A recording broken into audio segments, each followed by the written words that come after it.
કે જનતામાં બહુ બધી તાકાત છે, પણ ભાજપ વાળાએ જનતાને પોતાની તાકાત ભૂલવાડી દીધી છે। હજારો લોકો એમ માને છે કે મારાથી શું થાય, મારાથી કાંઈ ન થાય, હું એકલો શું કરીશ, હું એક કરું તો કાંઈ ન થાય, કોઈ સમજતું નથી। હજારો લોકોની અંદર એક નિરાશા આવી જાય ને એવું કામ ભાજપે કર્યું છે કે હું ગામડાનો છોકરો છું, ગામડામાં જન્મેલો, ગામડામાં ઉછરેલો, ખેતરોમાં રમેલો, માટીમાંથી આવતો માણસ છું। હું કોઈ આવા સત્તામાં બેઠેલા લોકોથી ડરી જાઉં, ફાટી પડું એવો માણસ નથી। એની પાસે જે સત્તા હોય એનો ઉપયોગ કરી લે। હું જોઉં છું કે તમારી સત્તામાં તાકાત છે કે અમારી માટીમાં તાકાત છે, હું જોઈ લઈશ। મિત્રો લડાઈ લડીએ છીએ અને એટલે આજ તમારી સામે હું વિનંતી કરવા માટે આવ્યો છું કે તમને એમ લાગે કે આ જે કાંઈ 8-10 યુવાનો ગુજરાતમાં સંઘર્ષ કરી રહ્યા છે, ગોપાલભાઈ ઇટાલિયા, ઈશુદાનભાઈ ગઢવી, પ્રવીણભાઈ રામ, ચૈતરભાઈ વસાવા, રાજુભાઈ કરપડા, યુવરાજસિંહ જાડેજા, મનોજભાઈ સોરઠિયા, હેમંતભાઈ ખવા, જે કાંઈ યુવાનો ગુજરાતની અંદર લડાઈ લડી રહ્યા છે એ સાચા માણસો છે, સાચા રસ્તા ઉપર છે, નિસ્વાર્થ ભાવે લડે છે, નીડર છે, બાહોશ છે, ભણેલા ગણેલા અને ટેલેન્ટેડ છે એવું તમારા બધાનું મન કહેતું હોય તો હું તમને બધાને વિનંતી, ભાઈ કેમ આમ થાય છે, માઇક કપાય છે કેમ? ચાલુ કરતી નેટવર્ક નો આવતું તો ટાવર પાવર ઊંચો કરો। એટલે તમારા બધાનું મન એમ કહેતું હોય કે આ યુવાનોની ટીમ જે ગુજરાતમાં નીકળી છે, આગેવાની લઈને હાલે છે, એ યુવાનો સાચા રસ્તે છે। તો હું તમારા બધાનો આશીર્વાદ માંગવા આવ્યો છું કે જો અમે સાચા રસ્તે હોઈએ તો બધાએ અમને આશીર્વાદ આપો, અમારી ઉપર હાથ મૂકો, અમને આશીર્વાદ આપો તમારો, અમારે તમારી જરૂર છે। દોસ્તો, ગુજરાતની અંદર આજ દરેક માણસ દુખી છે અને એની વાત મારે શું કરવાની, તમે જાણો છો। બધાને ખબર છે કે કેટલી વસ્તુની તકલીફ છે, દરેક માણસના જીવનમાં અલગ અલગ પીડાઓ છે, પણ સાંભળવા વાળું કોણ? ગામના તલાટી મંત્રીથી લઈ ઉપર ગમે ત્યાં જાઓ, કોઈ આપણી વાત સાંભળવા વાળું આજ ગુજરાતમાં નથી। નાનામાં નાનું કામ પડે, જન્મ તારીખનો દાખલો કઢાવવો હોય તો 10 ધક્કા ખાવા પડે, ભાઈ સાહેબ બાપા કરવા પડે છે। ક્યાં એમાં આપણે કઈ ખોટું કામ કરાવી લીધું? ભારત દેશમાં ભગવાને એક બાળક મોકલ્યું તો એનું નામ રાખીને એનો દાખલો કઢાવો એવી સામાન્ય વસ્તુની અંદર પૈસા માંગવામાં આવે છે। મારી વાત સાચી છે કે ખોટી? શરૂઆત ત્યાંથી થાય છે। આ દેશમાં ભગવાન જે બાળકને મોકલે છે એ બાળક શું વિચારશે કે જન્મતા હવે નામ લખાવાના પૈસા દેવાના? દોસ્તો, કઈ હદની સરકાર થઈ ગઈ છે જેની અંદર કોઈ શરમ નથી વધી, કોઈ માનવતા નથી વધી, કોઈ ગરીબમાં ગરીબ માણસ પ્રત્યે સરકારમાં સંવેદના નથી વધી। એવા રાક્ષસો કરતા પણ નિમ્ન માનસિકતાના માણસો આજ સરકારમાં બેઠા છે। એને કોઈ ફરક નથી પડતો કે આપણે કેમ જીવીએ છીએ, આપણા 2-5 પૈસાના રોટલા પાણી કેમ નીકળે છે, કેમ મજૂરી કરીએ છીએ, કેમ લાઇટ બિલ ભરીએ છીએ, કેમ ગેસના બિલ ભરીએ છીએ, બાળકો કેમ ભણાવીએ છીએ, માંદા પડે કોઈ માણસનો કેમ સારવાર કરાવીએ છીએ, એ વાતની ચિંતા ગાંધીનગરમાં બેઠેલા ભાજપ વાળાના છે જે મનમાં નથી। આપણે કેમ જીવીએ છીએ એની કોઈ ચિંતા નથી। ગોપાલ ઇટાલિયાની અહીંયા સભા હોય તો 50 ભાજપ વાળા ફોન કરશે કે ત્યાં ન જાતા, નામ નહીં કરતા, તેમ નહીં કરતા, પણ ઘરમાં કોઈક માંદું હોય, દવાખાનું મોટું આવે, સરકારી દવાખાનામાં ડોક્ટર ન હોય, તેથી એકેય ભાજપ વાળો ફોન નહીં કરે કે હાલો હું લઈ જાઉં તમારા બાપાને દવાખાને। આ વિસાવદરની ચૂંટણી હું યાદ કરાવું, આખા ગુજરાતના ભાજપના નેતા ન્યા હતા, મુખ્યમંત્રી ન્યા, ગૃહમંત્રી ન્યા, કૃષિ મંત્રી ન્યા, વાહન વ્યવહાર મંત્રી ન્યા, પાણી પુરવઠા મંત્રી ન્યા, આખા ગુજરાતના તમામ મંત્રીઓ ન્યા પ્રચાર કરતા હતા। પ્રદેશ પ્રમુખ ન્યા, આખા સૌરાષ્ટ્રના તમામ જિલ્લાના જિલ્લા અધ્યક્ષ ભાજપના ન્યા, તમામ તાલુકાના તાલુકા પ્રમુખ ન્યા, તમામ તાલુકાની એપીએમસી ના ચેરમેનો વિસાવદરમાં, જિલ્લાની એપીએમસી ના ચેરમેનો ત્યાં, તાલુકા અને જિલ્લા એપીએમસી ના ડિરેક્ટરો ત્યાં, તાલુકા પંચાયતના પ્રમુખ ત્યાં, કાઠિયાવાડની તમામ જિલ્લા પંચાયતના પ્રમુખ અને વિવિધ શાખાના ચેરમેનો ત્યાં, તાલુકા અને જિલ્લા ખરીદ વેચાણ સંઘના ચેરમેન અને ડિરેક્ટરો ત્યાં, તાલુકા અને જિલ્લા દૂધ ઉત્પાદક સહકારી મંડળીના ચેરમેનો, ડેરીના ચેરમેન પ્રમુખ બધા ત્યાં, આખા ગુજરાતમાં જેટલા નેતા હતા ભાજપના એ બધા વિસાવદરમાં। પણ વિસાવદર વાળા એવો હાવડો મારી દીધો કે આ 2 મહિનાથી એકેય ભાજપ વાળો દાંત નથી કાઢી શકતો હરખાય. કાન બેહી ગઈ છે કાન. એકેયના મોઢા ઉપર નૂર નથી, એકેયના મોઢા ઉપર ચમક નથી વધી. હા, હું તમને એમ કહેતો કે તમામ ન્યાય આવ્યા. હું તો રાજકારણમાં નવો આવ્યો છું. મારી તો ઉંમરે નાની છે. હું અત્યારે 36 વર્ષનો, હવે ચાલુ થયો મારું 36મું વર્ષ. હું તો હાવ નાની ઉંમરનો માણસ છું. મારા ખાનદાનમાં કોઈ ગ્રામ પંચાયતનો સભ્ય નથી બન્યો. અમને રાજકારણ બતાવે કોણ? આપણી જેવા નાના માણસોને રાજકારણ બતાવે કોણ? આપણને તો કોઈ રસ્તો ન બતાવે કે આ રાજકારણના રસ્તે કેમ જવાય, કેમ આગળ વધાય, કેમ નેતા બનાય. એવી હાલત ગુજરાતમાં છે. એમાંય હું નાનામાં નાનો માણસ, સરકારી નોકરી કરતો હતો, પોલીસમાં કોન્સ્ટેબલ હતો. હું તો અમદાવાદમાં ઓહો વિસલ વગાડીને નાનું મોટું કરી ખાતો હતો. અને એમાં થયું એવું કે હું જ્યારે અમદાવાદ સિટી પોલીસમાં હતો, અવારનવાર આ કેમ અમારા જમાદાર ભાઈઓ બંદોબસ્તમાં આવ્યા છે, અડખે પડખે ઊભા છે, એમ અમે ક્યાંક બંદોબસ્તમાં પોલીસ તરીકે જાતા નામ ટાઈટ ઉભા રહેતા, કેમ કે ભાજપના માણસો આવે. ઘણા નેતાને મેં પોલીસની નોકરી દરમિયાન પડખેથી જોયા, હાવ નજીકથી જોયા. 2 વાર જોયા, 5 વાર જોયા, 10 વાર જોયા. પછી મને એમ થયું આની કરતા તો હું ઘણો ભણેલો હોશિયાર માણસ, આ થાવ તો મોટી આઈટમ છે. મને અંદરથી પ્રેરણા થવા માંડી કે હાવ આવી આઈટમ જો મંત્રી બની જતી હોત, હું તો કેટલો હોશિયાર માણસ છું. જમાદાર થઈને આમ ટાઈટ ઉભા રહીને પડકેથી હાવ અકલ મઠો નીકળે, ખબર તો પડી જાય ને આમાં કાંઈ છે નહીં. કેટલાયને મેં બંદોબસ્તમાં પડખેથી જોયા, વયા જતા, ઘડીક આમ જાય ને ઘડીક આમ જાય ને આપણે ટાઈટ ઉભા હોય. મેં કીધું ભાઈ મેલો નોકરી પડતી, આ રસ્તો પકડો, આમાં સારું થાય કઈ. અને આજ અમે સંઘર્ષના રસ્તે અહીંયા પહોંચ્યા. પણ હું જ્યારે સંઘર્ષના રસ્તે વિસાવદરમાં હતો, આ બધા મારી સામે આવ્યા, કરોડો રૂપિયા વેચાણા. મારે એ કહેવા જવું છે કે એક ગરીબ બેન દીકરીને વિધવા સહાય લેવી હોય સરકારમાંથી, આ કાગળ લાવો, ઓલું કાગળ લાવો, આ ફોર્મ ભરો, ફોટો નથી, અંગૂઠો નથી, સોગંદનામું નથી, આયા સહી નથી, બાપાના મરણનો દાખલો નથી, હસબન્ડ ગુજરી ગયા, એનું 500 તો પ્રશ્ન કરે 1200 રૂપિયા માટે. એની ઈ જ ભાજપની ટોળકી ચૂંટણી આવે તો 5-5 હજાર રોકડા આપી જાય, કોઈ સોગંદનામા નથી કરવા પડતા. તો પૈસા જ પૈસા છે. ચૂંટણી આવશે તો પૈસા પૈસા, ઘરે ઘરે જઈને દઈ આવે. પણ ચૂંટણી ન હોય તે દિવસે એક ગરીબ માણસને 2000 રૂપિયાની જરૂર પડે. આ ફોર્મ ભરો ને આધાર કાર્ડનો નંબર ને અંગૂઠો ને સોગંદનામું ફલાણો સિક્કો ને મામલતદારમાં જાઓ, પેઢી આંબો કરાવો. 2000 રૂપિયામાં તો 3 પેઢીના તો નામ પૂછી લે છે આપણને. આપે 2000 રૂપિયા 5 પેઢીનું પેઢી આંબો કરાવે, દાદાનું નામ ને એના દાદાનું નામ, 3 પેઢીના નામ આપી તે દીધા 500 રૂપિયા આપે છે. દોસ્તો, આપણે વિચાર કરવાની જરૂર છે કે હજુ કેટલું સહન કરવું છે. આપણે કેટલું સહન કરીને અહીંયા બેઠા છીએ, અને હું કામ આટલું સહન કરીએ છીએ. આમ તો આપણે કદાચ ક્યારેક ઘણીવાર એવું બને કે હગા ભાઈને ભાઈઓ ભાગની જમીનમાં 1 વીઘો જમીન વધારે વહી જાય તો કોઈ સહન ન કરે, તરત મામલતદારમાં અરજી આપે કે આને 1 વીઘો વધુ છે, ભાગમાં વધુ ગઈ છે. પણ રોડ ખરાબ હોય તો સહન કરી લઈએ, ગટર ન આવતી હોય તો સહન કરી લઈએ, સ્ટ્રીટ લાઇટ ન હોય સહન કરી લઈએ, ગમે એવા ટેક્સ આપણી ઉપર નાખે, ગમે એવા વેરા નાખે, સેસને નામે, જીએસટી ના નામે, ઇન્કમ ટેક્સ ના નામે, મ્યુનિસિપલ વેરો, રૂડા વેરો, આ વેરો લૂંટી લે, તોય કોઈ એક શબ્દ બોલતું નથી કે આટલી હદનો અત્યાચાર ન હોય. મિત્રો, અમે આગેવાની લીધી છે કે ગુજરાતની જનતા વતી અમે બોલશું, પણ અમે જે બોલીએ છીએ તમારો આત્મા એમ કે સાચું બોલે છે તો અમને આશીર્વાદ આપતા રહેજો, એવી અમારી લાગણી તમારા સમક્ષ છે. નાનામાં નાના માણસના વાત લઈને અમે નીકળ્યા છે. અમારી પાસે કોઈ મોટી વાત તમે ક્યારેય નહીં સાંભળો. અમારી વાત નાના માણસને લગતી હશે અને નાની વાત હશે, કેમ કે અમે આવીએ છીએ નાના ઘરમાંથી, એટલે નાના માણસની વેદના અમને સમજાય છે. જે લોકો રાજકારણમાં વર્ષોથી છે એના તો ખિસ્સા, પેટ ને ગોડાઉન ત્રણેય વસ્તુ ભરાઈ ગયું છે. એ થોડા સમજે કે આપણને કેટલી તકલીફ પડે છે. અનેક લોકો પાસે આજ રહેવાના ઘર નથી ગુજરાત આખામાં. મજબૂરીવશ તમને હું 4-5 દાખલા આપું કે ગુજરાત ભરમાં અનેક લોકો એવા છે જેની પાસે રહેવા માટે પોતાનું ઘર કે મકાન નથી.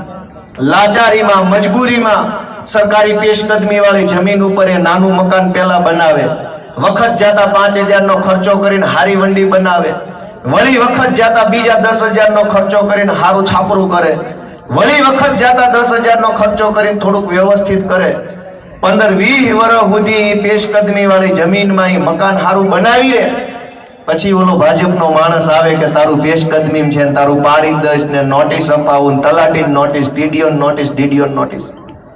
ગરીબ માણસના રહેવાના ઘરનું છાપરું ન હોય તો સરકારને એટલી શરમ કે દયા નથી કે આને 100 વારીઓ પ્લોટ પહેલા આપી દો એટલે વટથી રહેતો થાય. પણ એક નાના માણસનું ઝૂંપડું પાડી દેવા માટે આખી સરકાર નવરી બેઠી છે, પણ ગરીબને પ્લોટ આપવા માટે કોઈ નથી આ સરકારમાં. અમે અનેક રજૂઆત કરી મુખ્યમંત્રી, કાગળિયા લઈને આપ્યા જ કરું છું, પણ હવે એ રીતે છે ને મીંઢા થઈ ગયા છે બધા સરકારમાં બેઠેલા માણસો. એને બધી ખબર છે કે જનતાનો આત્મા નહીં જાગે ને ત્યાં સુધી કાંઈ ફરક નહીં પડે. હું તમારા આત્મા જગાડવાની વિનંતી કરવા માટે તમારી વચ્ચે દીકરો બનીને આવ્યો છું કે આપણા માટે શાળામાં માસ્તર નથી, દવાખાનામાં ડોક્ટર નથી, બસોમાં ડ્રાઈવર નથી, ગામમાં બસ નથી, આપણા માટે સ્ટ્રીટ લાઇટના થાંભલે લાઇટ નથી, ભોં ઉપર હારા રોડ નથી, ભોં હેઠે ગટર નથી, આપણા માટે કાંઈ નથી, અને તોય આપણે એના માટે મત આપીએ છીએ. આ તો વિચારવા જેવી વાત છે ભાઈ બધાએ કે ક્યારે આપણે જાગશું, દુનિયા ક્યાં પહોંચી. ભાજપની સરકાર એમ વાત કરે છે કે દેશને વિશ્વ ગુરુ બનાવી દો. વિશ્વગુરુ આપણો દેશ બને તો એનાથી મોટી ગર્વની વાત શું હોય? એમાં તો મને ગર્વ થાય, પણ ગામની નિહાળમાં માસ્તર ન હોય તોય ગુરુ બની જાય. સરકારી શાળામાં માસ્તરો નથી, દવાખાનામાં ડોક્ટરો નથી, ક્યાંય કોઈ વ્યવસ્થા નથી, અને છતાંય વિશ્વગુરુ કેવી રીતે બનશે? દુનિયાના દેશો ક્યાં પહોંચ્યા, અને આપણે જુઓ હજુ રોડ બનાવવાના આંદોલનો કરવા પડે છે. દુનિયાના દેશોમાં ક્યાંય આપણે બધા ઇન્ટરનેટથી જોડાણેલા માણસો છે. તમે ક્યાંય જોયું કે અમેરિકામાં, કેનેડામાં, ઓસ્ટ્રેલિયામાં રોડ બનાવો, મુર્દાબાદ મુર્દાબાદ કરવું પડે? આઝાદીના 75 વર્ષે હજુ તો આપણે રોડ ઉપર રટક્યા છીએ. આકાશ ઉપર તો કેદી પહોંચશું આપણે, ચંદ્ર ઉપર ને મંગળ ઉપર? મારી તમને બધાને વિનંતી છે કે બધાએ પોતાનો આત્મા જગાડે. ઘણો સમય વહી ચૂક્યો છે, ઘણો સમય નીકળી ગયો છે, હવે જાજો સમય બગાડાય એવી હવે સમય નથી આપણી પાસે. અમે તો બધા આમ આદમી પાર્ટીના આગેવાન તરીકે સમાજનું કામ કરીએ છીએ. ક્યાંક અમારી ભૂલી થતી છે, ક્યાંક અમારો અનુભવ ઓછો પડતો હશે, પણ તમે આશીર્વાદ આપશો, તમે હાથ પકડશો, તમે શીખવાડશો, તમે અમારું ઘડતર કરશો તો આપણે બધા ભેગા મળીને ગુજરાતની જનતાનું ઘણું સારું કામ કરી શકીશું દોસ્તો. અને મારે તમને એ માહિતી આપવી છે કે જનતામાં બહુ બધી તાકાત છે, પણ ભાજપ વાળાએ જનતાને પોતાની તાકાત ભૂલવાડી દીધી છે. હજારો લોકો એમ માને છે કે મારાથી શું થાય, મારાથી કાંઈ ન થાય, હું એકલો શું કરીશ, હું એક કરું તો કાંઈ ન થાય, કોઈ સમજતું નથી. હજારો લોકોની અંદર એક નિરાશા આવી જાય ને એવું કામ ભાજપે કર્યું છે. પણ હું તમને દાખલો આપું કે જનતાની તાકાત કેવડી મોટી તાકાત છે, અને આપણે આપણી તાકાત ભૂલી જઈએ તો આપણું શોષણ થાય, આપણી ઉપર અન્યાય થાય, આપણી ઉપર અત્યાચાર થાય. ગોપાલભાઈને ભગવાને 2 હાથ આપ્યા છે, પણ ગોપાલભાઈ ભૂલી જાય કે એની પાસે હાથ છે તો કોક ઠીકા મારીને વયું જાય. હું તમને યાદ કરાવું કે 2017માં ગુજરાતની વિધાનસભાના ઈ વખતના અધ્યક્ષે મારી ઉપર પ્રતિબંધ મૂક્યો કે ગોપાલ ઇટાલિયા ગુજરાતની વિધાનસભામાં એન્ટ્રી નહીં લઈ શકે, નહીં આવી શકે. ઈ જમાનામાં આંદોલન સાથે હું જોડાયેલો માણસ હતો, તો કંઈક ને કંઈક કામથી વિધાનસભામાં જે મંત્રી સંત્રીને મળીને રજૂઆત કરી લેતા. પણ એમને ગમ્યું નહીં ભાજપ વાળાને કે આ છોકરાઓ રોજ ઉઠીને શેના આવી જાય છે, શેની રજૂઆતો કરી જાય છે. આપણા રાજ્યમાં તો કોઈને બોલવાની છૂટ જ નથી, આ શેના બોલી જાય છે. મારી ઉપર 2017માં ઈ વખતના વિધાનસભાના અધ્યક્ષે પ્રતિબંધ મૂક્યો કે ગોપાલ ઇટાલિયાને વિધાનસભાના મેઇન ગેટથી નો એન્ટ્રી, આને અંદર નથી આવવા દેવાનો. 2017, 18, 19, 20, 21, 22, 23, 24, 25 આ વિસાવદરની ચૂંટણી પહેલા સુધી મારી ઉપર સળંગ પ્રતિબંધ હતો. મેં એટલા વર્ષ સુધી હું વિધાનસભાના ડેલે ગયો નહીં કે આપણી હોનાની જ્યારે હું કામ ત્યાં પાણી નાખવા જાવ, નથી જવા દેવાનો હતો.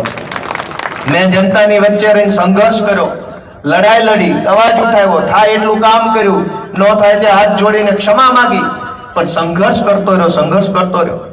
તો વિસાવદરની જનતાએ મારી ઉપર આશીર્વાદ ભર્યો, હાથ મૂક્યો, અને મને વાસ્તે ગાસ્તે વિધાનસભાની અંદર એન્ટ્રી મળી વગર પરમિશન, કોઈ પરમિશન લેવી નથી પડી. તમે વિચારો કે સત્તાની તાકાત એટલી જ તાકાત છે કે એ 3 લીટી લખે અને મને અંદર આવતો રોકી શકે. અને એક વખત નહીં, હળંગ 7-8 વર્ષ સુધી સત્તા મને રોકી શકે એટલી તાકાત જ સત્તામાં છે. પણ જેથી જનતાનો હાથ માથે પડી જાય ને ત્યારે સત્તાની ઓકાત નથી કે મને રોકી શકે, વાસ્તે ગાસ્તે અંદર લેવો પડે. તો તમે વિચારો કે અધ્યક્ષની પેનમાં તાકાત છે કે તમારી આંગળીમાં રહેલા મતની તાકાત મોટી છે? કયો મને બધાય. તમારી તાકાત મોટી કે અધ્યક્ષની તાકાત મોટી? તમારી તાકાત મોટી છે. વિસાવદરની જનતાએ મને આશીર્વાદ આપ્યો તો ગુજરાતની વિધાનસભામાં જ્યારે હું શપથ લેવા ગયો ધારાસભ્ય તરીકે, અધ્યક્ષે મને 3 કિલોનો ગુલદસ્તો આપ્યો, એમ કીધું તમારું અહીંયા વિધાનસભામાં સ્વાગત છે, લ્યો કરો સ્વાગત. 10 વર્ષ સુધી જેને મને અંદર ન આવવા દીધો એ જ માણસે મારું સ્વાગત કર્યું. આ તાકાત ગોપાલ ઇટાલિયાની નથી, જનતાની તાકાત છે દોસ્તો. આ તમે તમારી તાકાતને ઓળખો, તમે તમારી તાકાતને જાણો. જે દિવસે રામાયણના પ્રસંગમાં આપણે જાણીએ કે લંકા કૂદીને જવાનું હતું ત્યારે હનુમાનજી બાપા પોતાની શક્તિ ભૂલી જાય એવો એમને શ્રાપ હતો. એટલે જાંબુવનજીએ યાદ કરાવ્યું એમને કે તમે તો પવન પુત્ર છો, તમે એક ઠેકડો મારો તો આમ લંકામાં જઈ શકો એમ છો. જાંબુવનજીએ યાદ કરાવ્યું, હનુમાનજી બાપાને યાદ આવ્યું ને એક ઠેકડો મારીને કૂદ્યા, અશોક વાટિકા ઉધી ગયા. આજ જનતાની તાકાત યાદ કરાવવા માટે થઈને વિસાવદરની જનતાએ આપણને એક સંકેત મોકલ્યો છે કે જો તમે જાગો ને તો આવું પરિણામ આવે. ક્યાં સુધી આપણે હાથ લાંબા કરતા રહીશું ભાજપ સામે? ભાજપ વાળા આપણી વાત માનવા તૈયાર નથી. રોડ ખરાબ, આ ખરાબ, સરકારી અનાજ ખાઈ જાય છે. મેં આંદોલન કર્યું હતું તો જમાદારો મારી હામાં ચોટ્યા. આજની તારીખમાં એ ચોર ઉપર પગલા નથી લેવાના, જમાઈની જેમ હાંચવે છે બધા એને, અને અમને ગાળો દે છે. ગોપાલ ઇટાલિયાએ આખા ગુજરાતમાં કોઈનું પાવલીનું ખોટું કામ નથી કર્યું ને એટલે ભાજપની સામે ડોળા કાઢીને અમે બોલી શકીએ છીએ. પણ જેને ખોટું કર્યું છે એને બધાએ હાંચવે છે. તમને હું એક પ્રશ્ન પૂછું કે દાખલા તરીકે એવી ઘટના બને કંઈક દારૂ વેચાતો હોય અને બુટલેગરની બહુ હેરાનગતિ હોય ને તમારામાંથી કોઈ પણ માણસ પોલીસ સ્ટેશન ફરિયાદ કરવા જાય તો પોલીસ તમારા તરફ કામ કરશે કે બુટલેગરની તરફ? બોલો, બધા બોલો. બુટલેગર તરફ હશે કે તમારી તરફ? ધારો કે તમારા ગામમાં રોડ બને છે કે ગટર બને છે, એમાં ભ્રષ્ટાચાર થયો, તમે તાલુકા પંચાયતમાં અરજી આપવા ગયા તો તાલુકા પંચાયતનો સાહેબ તમારી તરફ હશે કે ઓલા ચોર તરફ હશે? સાચું બોલજો, બધા બોલો, કોના તરફ હશે? ધારો કે જમીનનો કોઈ લોચો આવ્યો, કોઈ જમીન માફિયાએ જમીન પચાવી પાડી, તમારી કાયદેસરની જમીન છે, તમે મામલતદારમાં જાઓ કે કલેક્ટરમાં જાઓ, કલેક્ટર કે મામલતદાર તમારી તરફેણમાં હશે કે ઓલા માફિયાની તરફેણમાં હશે? આખું સરકારી તંત્ર જે છે ને તમારી તરફેણમાં નથી, તમારું કોઈ નથી એમ વિચારી લેજો. અને તમને એમ લાગે કે આ વાત સાચી છે, અમારું કોઈ નથી, તો તમારા મનને પ્રશ્ન પૂછો કે કોઈ તમારું નથી તો તમારું કોણ? અને તમારું મન જવાબ આપે તો એને કહેજો કે અમારો હવે હાવણો ને હાવણા વાળો અમારો છે. હવે કોઈ તલાટી તમારો નથી, ટીડીઓ તમારો નથી, કલેક્ટર તમારો નથી, ધારાસભ્ય તમારો નથી, સાંસદ તમારો નથી. બધું જ ઓલા માફિયાઓનું છે, ગુંડાઓનું છે, બુટલેગરોનું છે. ગરીબોનું કોણ? તમારું તો હવે તમારા દીકરા આવ્યા છે, અમે બધા તમારા દીકરા બનીને આવ્યા છે, અમે તમારા છીએ, અમને આશીર્વાદ આપો, અમારી ઉપર હાથ મૂકો તો અમે અને તમે ભેગા મળીને આપણા બધાનું કંઈક સારું ગુજરાતમાં કરી શકીએ દોસ્તો. અને એટલે આજે તમે બધા આટલી વિશાળ સંખ્યામાં આવ્યા, હું તમારા બધાનો આભાર માનું છું. મને બહુ ખુશી થાય છે. સંઘર્ષનું પહેલું પગથિયું ચડો ને પછી મજા આવે. એક સમય હતો આ વેરાવળમાં અમારી સભા હતી ત્યારે અમારું બુંગણ ખાલી રહેતું હતું, કોઈ અમારા બુંગણે બેહતું નહીં. મંચ ઉપર માણા ન હોય ને સામે માણા ન હોય, અમે 4-5 જણા અંદર મતતા હતા. પણ અમને એ વાતનો વિશ્વાસ હતો કે અમારી વાત સાચી છે, અમારો રસ્તો સાચો છે, અમારી દાનત સાચી છે, તો 1000 હાથ વાળો એક વખત અમારી સામું જોહે એવો અમને ભરોસો હતો. અને 1000 હાથ વાળા સામું જોયું તો આખું ગુજરાત અમારી સામે અત્યારે જોવે છે હવે આશાભરી નજરે. અને મને એ કહેવામાં ગર્વ થાય છે કે વિસાવદરની ચૂંટણી વખતે ભાજપ વાળા એવો પ્રચાર કરતા હતા કે આ ગોપાલ ઇટાલિયા જીતશે તો સત્તા ભાજપની છે ને તમારું કામ નહીં થાય. ગામડે એવો પ્રચાર હાલતો. પણ તમે આજ જો હકીકત શું છે કે વિસાવદરમાં કામ તો થાય છે, પણ વિસાવદર વાળી થશે એવું કહો તો ગમે ના કામ થવા માંડ્યા છે. ખાલી એટલું કહેવું પડે કે વિસાવદર વાળી થાય. બોલો ખૂંટીઓ લાલ લુગડું જોઈને ભટકે ને એમ ભાજપ વાળા ભડક્યા કરે છે. વિસાવદર નું નામ ન લેતા કે મારા બેટા વંડિયું ઠોઈને જાય છે. વાત સાચી છે કે ખોટી? એક સાચો માણસ જો હામો પડી જાય ને તો સત્તાની સત્તા હલી જાય છે. એ દાખલા આજ દેશમાં થયા છે. અંગ્રેજોની 200 વર્ષ જૂની સત્તા હતી, પણ એક સાચો માણસ ગાંધી હામો મળ્યો, ભાંગીને ભૂકા થઈ ગયા. અંગ્રેજોની સરકારના દેશ છોડીને ભાગી જવું પડ્યું દોસ્તો. એક સાચો માણસ હામો મળવો જોઈએ. અત્યાર સુધી ભાજપને બધા અંદર ખાને મળેલા હતા, એને કોઈ ખરેખર વાસ્તવિક રીતે લડવા વાળા માણસો નહોતા. ભાજપની સામે જે હતા, ભાજપ એને ખરીદી લે, ભાજપ એને જેલની બીકે લઈ લે, પૈસા આપી દે, ગમે એને ખરીદી લે. અને ઉપાડો લીધો તો ભાજપ વાળાએ, આ ધારાસભ્યને ખરીદી લો, ઓલો એને ખરીદી લો, આ સાંસદ એને રોકડેથી લઈ લો, આને ટેકાના ભાવે લઈ લો, બધાને ખરીદી લીધા. વિસાવદર વિધાનસભાની ચૂંટણી પહેલા મેં ચેલેન્જ મારેલી કે ખાલી ગુજરાતમાં નહીં, આખા ભારત દેશમાં ભાજપ પાર્ટીમાં કોઈ માયનો લાલ હોય ને તો ગોપાલભાઈ ઇટાલિયન બીવડાવી બતાવે તો હું માનું કે કોઈક મરદ એમાંય છે. આજે એ ચેલેન્જ છે. વેરાવળમાં આવીને નીતેશભાઈ ફોન કરીને બીવડાવવા વાળા જે કાંઈ લુખાઓ હોય, તમે એકવાર અમને બીવડાવો ને, અમે જોઈએ કે તમે કેવા બીવડાવવા વાળા છો. દોસ્તો બધા એવા ન હોય. કોક માણસ હોય એની માએ મૂઠ ખાઈને ઝીણ્યા હોય એવા જે હામાં પડી જાય ને તો મૂળિયા કાઢ નાખે. એ અમે ઈ માણસો છીએ. અમે કોઈ સત્તા બત્તાથી બીતા નથી, અમને કોઈ સત્તાની લાલચ નથી. તમે આશીર્વાદ આપશો ને જે બનાવશો એ વટથી બનશો. બાકી ભાજપની ભીખમાં આપેલી ટિકિટ ઉપર તો હું છે ને તલાટી મંત્રી બનવા રાજી નથી. કોઈ વસ્તુ નથી બનવું જીવનમાં. મા બાપે જે આપ્યું, ભગવાને જે આપ્યું, 1000 હાથ વાળાએ જે અમારા હાથમાં આપ્યું એમાં સંતોષ છે. ભીખમાં કાંઈ ન જોઈએ ભાજપની, પણ અધિકાર હશે તો પાવલીનો અધિકાર જાતો નથી કરવાના, એ બાંધીને લઈ લેવું. પાવલીનો હક હશે તો ભીખમાં લાખ રૂપિયા ન જોઈએ, પણ હકની પાવલી જાતી નથી કરવાની. એવી માનસિકતાથી લડવા વાળા લોકો અમે છીએ દોસ્તો. અને એટલે તમારા આશીર્વાદની આશા રાખીએ છીએ કે ઘણું સહન કરી લીધું, ઘણું ખોટું. આપ નીતેશભાઈએ મને લિસ્ટ આપ્યું ગામનું કે ભાઈ અહીંયા આટલી આટલી સમસ્યા છે. ગઈકાલે મારી માણાવદરમાં સભા હતી, ત્યાં મને 2 પાનાનું લિસ્ટ આપ્યું.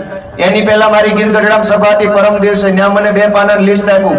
એની પહેલા તાલાળામાં મારી સભા હતી આ છેલ્લા 4-5 દીમાં, ન્યાય મને 2 પાનાનું લિસ્ટ આપ્યું. આવતીકાલે ભાવનગરમાં સભા છે, ન્યાય મને લિસ્ટ આપશે. એની પહેલા મારી અમરેલીમાં મોટા આંકડિયા સભા હતી. જે ગામમાં સભા, ઈ ગામમાં પ્રશ્નોનું અવડું મોટું લિસ્ટ એડવાન્સમાં મને કોક આપી જાય છે કે આટલું આટલું બોલજો. હું એમ વિચારું છું, ગામો ગામ કાગળિયા નિબંધ લખાઈ જાય એટલા પ્રશ્નો છે, છતાં આ ભાજપ વાળાને મત કોણ દઈ આવે છે? મોટામાં મોટો પ્રશ્ન જ એ વાતનો છે કે આટલા પ્રશ્નો છે અને આ પ્રશ્નો કોણ સાંભળે છે? મેં તમને કીધું એમ આપણી વાત સાંભળવા વાળો કોઈ નેતા આખા ગુજરાતમાં નથી. અને વાત સાંભળવા વાળો નેતા નથી એટલું જ નથી, નેતાએ ક્યાં ભાજપ વાળાએ વધવા દીધા? બધા પ્યાદા જ વધ્યા છે. ખાલી નેતા તો ત્યાં કોઈ વધવા નથી દીધો. પોતાના દમથી જનતાનો અવાજ ઉઠાવી શકે, કામ કરી શકે, સરકારમાં બોલી શકે, એવા એકેય વધવા નથી દીધા. બધાને બનાવી દીધા છે મૂંગા, મૌન બનાવી દીધા છે. અને એટલે હું તમને વિનંતી કરવા આવ્યો છું કે એક તક અમને આપો. અમે સંઘર્ષ કરીને આટલો રસ્તો બનાવ્યો છે. રાજકારણમાં આસાન નથી હોતું, અહીં સુધી પહોંચવું બહુ અઘરું હોય છે. અમે કેટલું વેઠીને અહીંયા પહોંચ્યા છે. મારે રોદણા નથી રોવા, પણ તમે અમારી શક્તિને ઓળખો, અમારા સંઘર્ષને ઓળખો, અમારી ધીરજને ઓળખો. 10 વર્ષનું તપ કર્યું છે. ગુજરાતમાં ઘણા નેતા આવ્યા, ધારાસભ્ય બનવા, કોક આમ વહી ગયું, કોક તેમ વહી ગયું, કોક ચેરમેનના હોદ્દા હાટું થઈને વહ્યા ગયા, કોક 2 કરોડમાં વહ્યા ગયા. 10 વર્ષ જિંદગીના અમે રાજનીતિમાં આમ આદમી પાર્ટીમાં કાઢી નાખ્યા છે, પણ એક ડગલું પાછું નથી ભર્યું, કાંઈ નથી કર્યું, ખોટું કામ આને ટકી ગયા છે. તો આશા શું હોય સમાજ પાસે કે તમને એમ લાગે કે આ છોકરાઓમાં ધીરજ છે ટકી રહેવાની, તમને એમ લાગે કે આમની અંદર હિંમત છે, તમને એમ લાગે કે આ નેતૃત્વ કરી શકશે, તો આશીર્વાદ ભરેલો એક હાથ અમારા માથા પર તમે બધા નહીં મૂકો એક વખત કે આપણો છોકરો છે, જો હાથ મૂક્યો તારી ઉપર, જા આ વખતે તને મત દેવું. એટલું નહીં કરો તમે બધા? કેટલાય લોકો વંડી ઠેકી ગયા. જનતાના હાથમાં શું આવ્યું? ખાલી કકળાટ. 2 પોસ્ટો મૂકીને કહીએ ઓલોય વયો ગયો ને ઓલોય વયો ગયો, ઓલોય વયો ગયો. કરીએ છીએ કે નથી કરતા આપણે બધા? જે વંડી ઠેકી જાય આપણે કકળાટથી વધુ કાંઈ નથી કરી શકતા. વહી ગયા પણ રહી ગયા એની કદર કેદી થાય ને, એ પ્રશ્ન મારો તમને બધાને છે કે વહી ગયેલાની વાતો ચોરે થાય છે, ઓટલે થાય છે. રહી ગયેલા ઉપર હાથ મૂકવાનું ભૂલી ન જતા ચૂંટણી આવે ત્યારે, એવી મારી તમને હાથ જોડીને વિનંતી છે કે અમે ટકી ગયા છીએ, અમે જીરવી ગયા છીએ, ખણના ઘા જીરવી ગયા. ભાજપે અમારી ઉપર શું જુલમ ન કર્યો? જેલમાં પૂર્યો મને 15 વખત, ઈશુદાન ગઢવી ઉપર ખોટું આળ મૂક્યું, પ્રવીણ રામને જેલમાં પૂર્યા, મનોજ સેરોઠિયા જેલમાં. અમારી આખી આમ આદમી પાર્ટીના નેતાઓ જનતા માટે થઈને જેલમાં રહેલા માણસો છે. ગુજરાતમાં 2 પાર્ટી છે. એક પાર્ટી છે ભાજપ, જેમાં જેલની બીકે ભાજપમાં છે, એ બધા ભાજપમાં છે, જેલમાં ન જવું હોય. અને જનતા માટે જેલમાં રહેવાનું મંજૂર હોય એ બધા આમ આદમી પાર્ટીમાં છે. જેલની બીકે ભાજપમાં હોય એને તમારો મત મળશે કે તમારા માટે જેલમાં જવા તૈયાર હોય એને તમારો મત મળશે? તમારાથી નિર્ણય લઈને ઊભું થવાનું છે.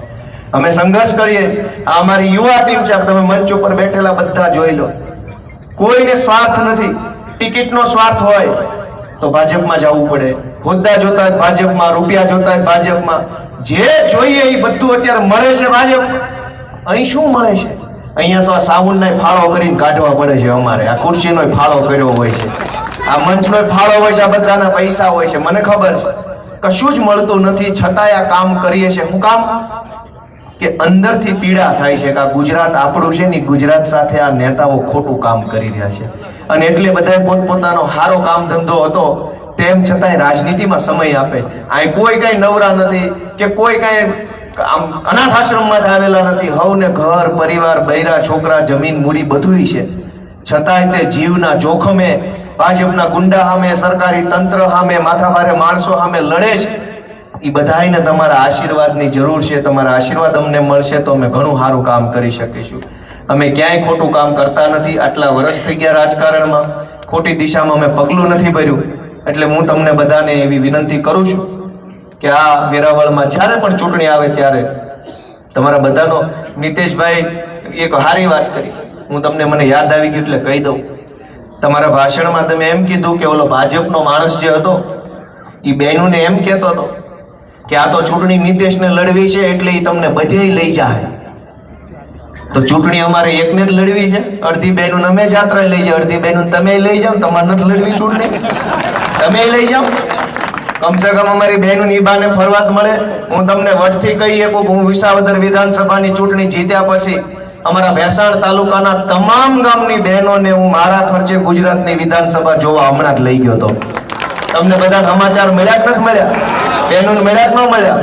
આખા તાલુકાના બધા ગામની બધા સમાજની બહેનોને હું લઈ ગયો અને બહેનોએ મને ન્યા વિધાનસભાના ઓટલે બેહીને એમ કીધું કે ભાઈ આ તું અમને પહેલી વાર કે અહીંયા લઈ આવ્યો ને પહેલી વાર આ બતાવ્યું. તે મેં હામું કીધું કે તમે મને પહેલી વાર લઈ આવ્યા છો. તમે મને પહેલી વાર ધારાસભ્ય બનાવ્યો, મેં તમને બતાવ્યો તો આપણું હામું થઈ ગયું પૂરું. પણ હસતા વસતા જે વાત એ છે કે તમારા મતથી જે ધારાસભ્ય બને એ પછી ક્યાં વયા જાય છે. મેં અમારી બહેનોના આશીર્વાદનું ઋણ ચૂકવવાની કોશિશ કરી. માં અને બહેનનો માથે હાથ પડે એનું ઋણ કોઈ ન ચૂકવે કે જીવતે જીવ. એ જિંદગીમાં શક્ય નથી. અમારી બહેનોએ મને આશીર્વાદ આપ્યા વિસાવદર ભેસાણની. મેં કીધું બહેનોનું ઋણ તો આપણે ઉતારી શકીએ નહીં, પણ વિધાનસભા બતાવું. અમારી ગામડાની બહેનો આખી પેઢીઓથી મજૂરી કરે, ખેતરોમાં આટા મારે. કેદી વિધાનસભા જોશે, કેદી મુખ્યમંત્રી જોશે, કેદી સચિવાલય જોશે, અધ્યક્ષની ખુરશી પડખે કેદી જોહે. અને બહેનોમાં એવો અરખ આવ્યો, એવો અરખ આવ્યો. હું આ વાત એટલા માટે કહું છું કે ભાજપ વાળા એવું માને છે કે રાજકારણ કરવાનો એમના બાપાનો ને એમનો જ હક છે, આપણે ખાલી વેઠ જ ઉતારવાની. હું કામ ભાઈ? અમે આ દેશના નાગરિક છીએ, ગરીબ ઘરમાં ભલે જન્મ્યા હોય પણ મુખ્યમંત્રી બનવાનો અમારો હક છે, મંત્રી બનવાનો અમારો હક છે. અમે અમારી આવડતના દમ પર, અમારી આવડત કાબેલિયતના દમ પર બધુંય બનશું અને અમને અમારા માવતર બનાવશે. તમારી ભીખ ઉપર અમારે કાંઈ નથી બનવું. આ નીતેશ ખૂંટ હું કામ નેતા નહીં બને? અહીંથી ચોર નેતા બની જાય, બુટલેગર નેતા બની જાય, લફંગા નેતા બની જાય, પણ એક ખેડૂતનો દીકરો નેતા બને તો ભાજપ વાળા પેટમાં તેલ રેડાય છે. કટકી કરવા વાળા, કૌભાંડ કરવા વાળા, ખોટું કરી લાવવા વાળા, જમીનો પચાવી પાડવા વાળા, ખનીજ ચોરી કરવા વાળા બધા જ ગુજરાતમાં નેતા બની શકે તો ગુજરાતના ખેડૂતનો દીકરો ગોપાલ ઇટાલિયા નેતા બની શકે, નીતેશ ખૂંટે નેતા બની શકે, તમારામાંથી કોઈ પણ માણસ નેતા બની શકે. આપણો એ અધિકાર છે અને અમારો અધિકાર છે. અમે હકથી મત માંગશું બધા પાસે, અમે હાથ લાંબો કરશું અને જનતા આશીર્વાદ આપશે તો અમે જીતશું. ભાજપ વાળાને એવું કોને સત્તા આપી કે તમે એમ કહી દો કે નીતેશને ચૂંટણી લડવી છે એટલે આવું કરે? અને તમે આટલા વર્ષો સુધી ચૂંટણી લડ્યા, પબ્લિકને શું આપી દીધું? કશું જ આપ્યું નથી. એટલે મિત્રો, હું તમારા દીકરા તરીકે, તમારા નાના ભાઈ તરીકે તમારી પાસે આવ્યો છું કે એક વખત અમને આશીર્વાદ આપજો, અમને શીખવાડજો. અમે રાજકારણમાં નવા આવ્યા છે. અમારી દાનત બિલકુલ ખરાબ નથી, ઘણું સારું કામ કરવું છે, પણ તમે આશીર્વાદ નહીં આપો તો અમે શું કરી શકીશું? એટલે હું બહુ વિનમ્ર ભાવે તમારા દીકરા તરીકે આટલી વાત તમને કરું છું. તમે બધાએ આટલી મોટી સંખ્યામાં અહીંયા ઉપસ્થિત રહ્યા, ખૂબ હરખ સાથે તમે મારી વાત સાંભળી, અમારા બહેનોએ મારી વાત સાંભળી, એ બદલ હું સૌનો હૃદયપૂર્વક ખૂબ આભાર વ્યક્ત કરું છું. અમારા આમ આદમી પાર્ટીના સૌ કાર્યકર્તા દિવસ રાત મહેનત કરે છે, આ યુવાનો, એનોય હું આભાર માનું છું. સૌથી અઘરું હોય છે રાજકારણ. છેલ્લી વાત કહી દઉં કે સૌથી અઘરામાં અઘરું હોય છે રાજકારણમાં કામ કરવું. એમાંય અઘરું થઈ જાય જ્યારે તમારા ખાનદાનમાં કોઈ નેતા ન હોય ને પહેલી વાર તમે રાજકારણમાં આવો તો બહુ અઘરું થઈ જાય. અઘરા કરતા પણ અઘરું, અઘરા કરતા અઘરું ને એના કરતા અઘરું ત્યારે થઈ જાય ત્યારે તમે ભાજપ ને કોંગ્રેસ નહીં પણ હાવ નવી આમ આદમી પાર્ટીમાં જાઓ. એક તો તમે રાજકારણમાં આવો છો, ઉપરથી તમારા પરિવારમાં કોઈ નેતા નથી, ઉપરથી તમે આમ આદમી પાર્ટીમાં જાઓ છો, ત્યારે જે અઘરું થાય છે ને, એવો અઘરો રસ્તો જેણે પસંદ કર્યો હોય એ માણાની ક્ષમતાને તમે ઓળખશો એવી આશા રાખીને મારી વાત ખરેખર પૂરી કરું છું. સૌનો ખૂબ ખૂબ આભાર. ભારત માતા કી જય. જય કિસાન. ખૂબ ખૂબ આભાર ગોપાલભાઈ. આપણે સૌ આવડી મોટી વિશાળ સંખ્યામાં ઉપસ્થિત છીએ ત્યારે આપ સૌ વતી નીતેશભાઈ અને યોગેશભાઈની ટીમને આપણા